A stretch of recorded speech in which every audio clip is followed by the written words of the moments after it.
ಬಾದಾಮಿ ಹಾಲಂದರೆ ಯಾರಿಗೆ ಇಷ್ಟ ಆಗಲ್ಲ ಹೇಳಿ. ಪ್ರತಿಯೊಬ್ಬರಿಗೂ ಬಾದಾಮಿ ಹಾಲಂದರೆ ತುಂಬಾ ಇಷ್ಟ. ಅದು ಈ ಬೇಸಿಗೆನಲ್ಲಿ ಬಾದಾಮಿ ಹಾಲನ್ನು ಕುಡಿಬೇಕಂತ ನನಗಂತೂ ತುಂಬಾ ಇಷ್ಟ. ಅದರಿಂದ ಮನೆಯಲ್ಲೇ ಬಾದಾಮಿ ಪುಡಿ ಮಾಡ್ತಾ ಇದ್ದೀನಿ. ಯಾಕಂದರೆ ಈ ಬೇಸಿಗೆನಲ್ಲಿ ಅಟ್ಲೀಸ್ಟ್ ವಾರದಲ್ಲಿ 2-3 ದಿನನಾದರೂ ನಾನು ಬಾದಾಮಿ ಹಾಲು ಕುಡಿಯೋಕೆ ಇಷ್ಟಪಡ್ತೀನಿ. ಒಂದು ಅರ್ಧ kg ಅಷ್ಟು ಬಾದಾಮಿನ ರಾತ್ರಿನೇ ನೀರಲ್ಲಿ ಚೆನ್ನಾಗಿ ತೊಳೆದು ನೆನೆಸಿ ಬೆಳಗ್ಗೆ ಅದನ್ನು ಸಿಪ್ಪೆ ತೆಗೆದು ಪುನಃ ಅದನ್ನು ಒಂದು 3 to 4 ಅವರ್ಸ್ ಫ್ಯಾನ್ ಕೆಳಗಡೆ ಒಣಗಾಕಿದ್ದೆ. ಅದು ಚೆನ್ನಾಗಿ ಒಣಗಿದೆ. ಈಗ ಅದನ್ನು ಚೆನ್ನಾಗಿ ಹುರ್ಕೊಂಡು ಸ್ವಲ್ಪ ಕೇಸರಿ ಹೆಸರುಗಳನ್ನ ಹಾಕಿ ಬ್ಲೆಂಡರಲ್ಲಿ ಹಾಕಿ ಬ್ಲೆಂಡ್ ಮಾಡ್ತಿದ್ದೀನಿ. ತುಂಬ ಪುಡಿ ಮಾಡ್ಕೊಂಡಿಲ್ಲ, ತರಿಯಾಗಿ ಮಾಡ್ಕೊಂಡಿದ್ದೀನಿ.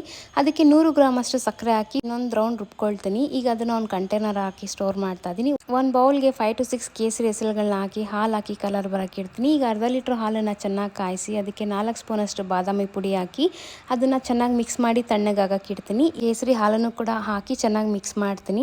ಈಗ ಅದನ್ನು ಒಂದು ಮಡ್ ಕಪ್ಗೆ ಸರ್ವ್ ಮಾಡ್ಕೊಳ್ತೀನಿ. ಇದನ್ನು ಬಿಸಿಯಾಗಿ ಕೂಡ ಕುಡಿಬೋದು, ತಣ್ಣಗಾದರೂ ಕುಡಿಬೋದು. ನನಗೆ ತಣ್ಣಗೆ ಕುಡಿಯೋಕ್ಕೆ ತುಂಬ ಇಷ್ಟ. ಮೇಲೆ ಸ್ವಲ್ಪ ಬಾದಾಮಿ ಪುಡಿ ಹಾಕಿ ಗಾರ್ನಿಷಿಂಗ್ ಮಾಡಿದ್ರೆ ರುಚಿಯಾಗಿರುವಂಥ ಬಾದಾಮಿ ಹಾಲು ರೆಡಿ.